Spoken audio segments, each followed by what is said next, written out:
Isn't it funny? I've been fishing all these years, and we used to have photo albums, and I used to have loads of them, and now we've all got this, and within there is memory lane. And if I can just have 10 minutes of your time talking about memory lane, I just want to have a little wander down it to try and trigger a few memories, and a few memories of my time with Nutrabaits. When I came back to Nutrabaits 2, maybe 3 years ago now, it felt like I was coming home. And people that didn't know Mark Holmes' history wondered why I was coming home. Had I even been home?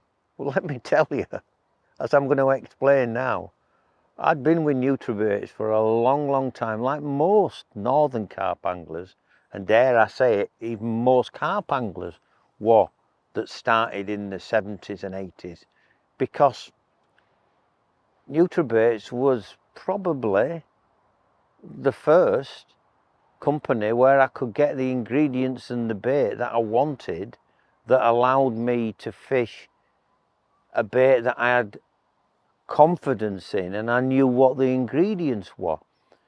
If you look at our social media, you'll see, and even if you look at our packaging and if you look at our history, you'll see that Nutrabaits were the first to talk about what ingredients they used. And I can remember, because I was in a former life a salesman, I always used to say, you know, do you not worry that people can copy these? And the comments, well, we've got nothing to hide. If you use the best quality and you're transparent about using the best quality, why not tell people about it? These companies that wanted to keep this a secret, that a secret, why? So my natural leaning towards Nutrabaits was because I was a bespoke carp angler. I'd made my own baits.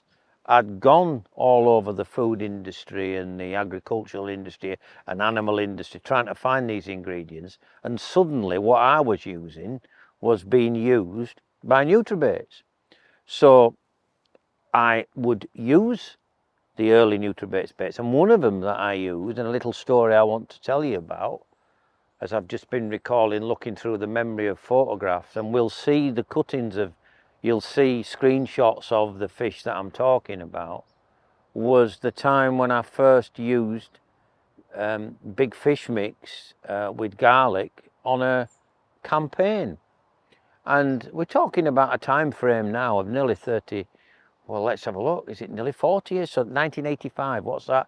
39 years ago. So we're talking a long, long time ago. And I started using various ingredients that I knew would attract fish. And then a friend of mine started using the Nutrabaits ingredients, and I realised that I could get the results I wanted by getting someone else to supply the bait rather than me trailing up and down the country, and that port of call was Nutrabaits. I mean, the bait that I used almost exclusively for, goodness me, more than a dozen years, probably 15 years, was the big fish mix. And you'll see from my ramblings the last few years and my current campaigns up and down the country that I'm a big advocate of two ingredients, liver and garlic, and particularly garlic when I'm on a mission to campaign fish. And this particular story is in relation to when I campaign fished a large gravel pit in the north of England. And it was primarily to catch a big leather, which was to be the Yorkshire record. And there was an unknown leather with it at the time as well, which people often got mistaken as being the leather. There was two of them. And strangely enough, I've written, and I think it's published in one of the books that I've written chapters, guest chapters for, about I called it the second leather. But the first leather broke the Yorkshire record, and in those days we were very secretive. But the bait I was using was the big fish mix, and the results I had were simply staggering. And I'm going back to the days when we used to pre-bait far more than you could these days. The problem with pre-baiting today is that because of the growth of carp fishing and the popularity, you're never too sure that you're going to get the same spot. So one little bit of fatherly today advice I'd give to anybody who's thinking about pre-baiting with a bait is make sure you bait, if you can, all of the lake. Because if you bait all of the lake, or certainly, let's say, a lot of the lake, maybe half a dozen to a dozen swims over a course of your pre-baiting campaign, that means that you have a good chance of getting in there, because we live in an unscrupulous, instant, I want world. So people might see you pre-baiting, and some of them are the old etiquette type of anglers that think nothing of going in there and reaping the rewards. So be a little bit canny. But going back to the mid 80s, late 80s, when I was doing these campaigns, you could pre-bait and more or less get an area going, knowing that other anglers hadn't fished it. And this particular campaign was based around, there was 2 islands in a lake, and this lake would have been about 25 acres, and it had 2 islands in the middle of it. Well, you don't need to be Einstein to work that the 2 islands in the middle of it, the trucks would run, and the machinery that dug the gravel would run up and down between those 2 islands, and so what they ran on was a road. So on many gravel pits, particularly northern gravel pits, if we took a cross section, you would see it shaped not like a W, which is a bar, the point of the W. You would see it like a flat bar, almost like a plateau. Well, in actual fact, that's just the road. So what I did was I targeted fishing not on the top of this bar, which was about, if you imagine you've got about 8 foot leading up, and then you've got 3 foot on top of the bar and then drop down to 8 foot. So on the 3 foot, you can imagine that during the warmer months, they'd be cruising on there, but you would find that you'd get a lot of bird life on there that could get down 3 foot far quicker. I always did better, and have done better over the years, on the edge of where it starts to go up the shelf. So I basically was fishing at the bottom of this road at 8 foot, and I started to bait up with, in those days we didn't bait up in kilos, we baited up in pounds, and I'd go up and I'd put 2 or 3 pound in on a Tuesday night, on a Thursday night, and then I would fish it on the Friday and the Saturday nights. Well, this particular time I'd fished up to this particular depression, and I'd lost a very big fish. And I can remember, these are the days of rods not as forgiving, lines not as stretchy, lines not as cushioned, hooks not as sharp, leads not as heavy, terminal tackle not as streamlined. So all these things that we take for granted these days, 35 years, 40 years ago, they weren't there. So you had people who were engineers, who were designers, who were handy at making stuff, and they could adapt their fishing tackle. Yours truly, who can't bang a nail in straight, had to go by what he could get. So the tackle that people generally used wasn't as cutting edge as it is today. So when boring old farts like me going about the good old days, let me tell you, from a tackle point of view, they weren't good old days. The fishing tackle that we have available now is far better, but the baits that Nutrabaits were using then and they use now still were of the highest quality. And what I loved about the big fish mix was it gave me an opportunity to get the fish hooked on a bait that I knew they were actively looking for.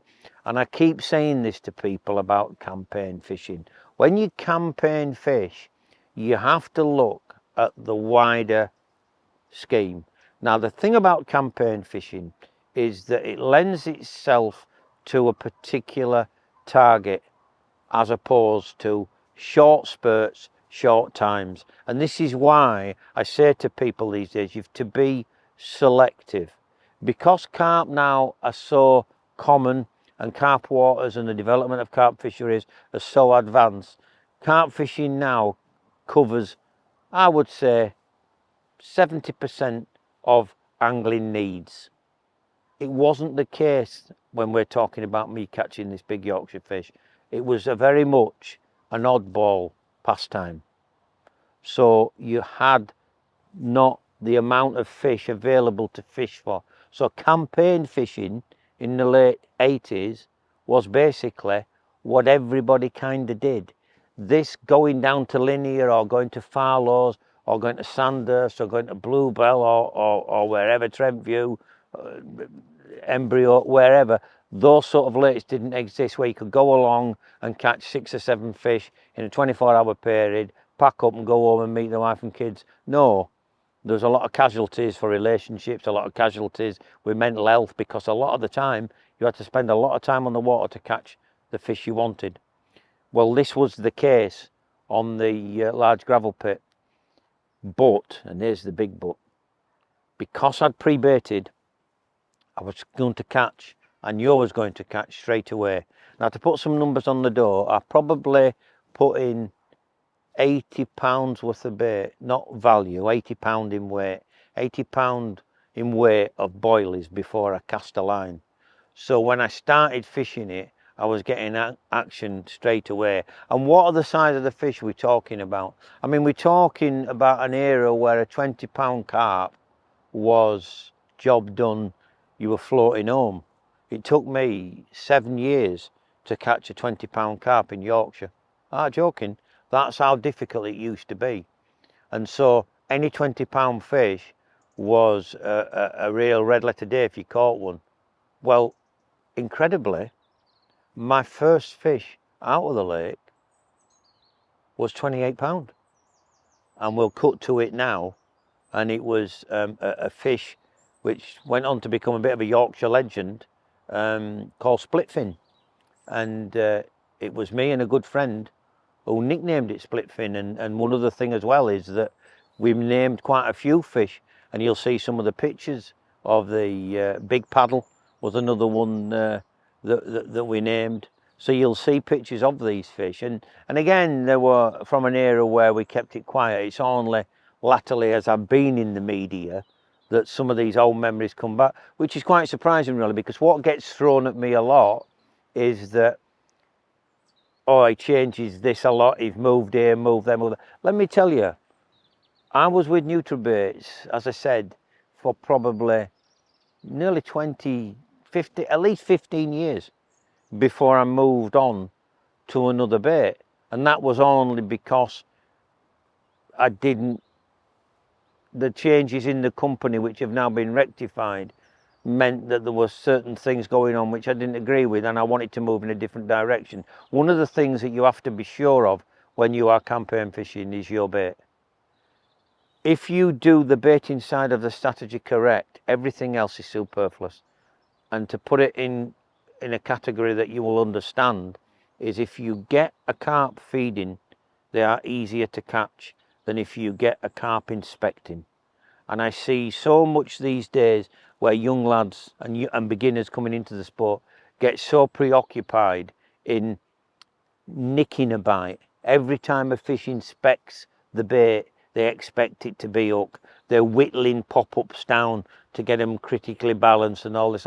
Let me tell you, the secret to catching big fish consistently is 1, get them feeding, and 2, give them plenty of feed, and 3, sit back and wait for your rods to go.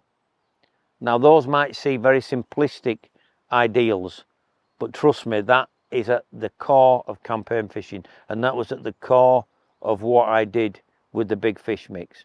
Now, it has gone on to be proved to be one of the most outstanding baits of all time.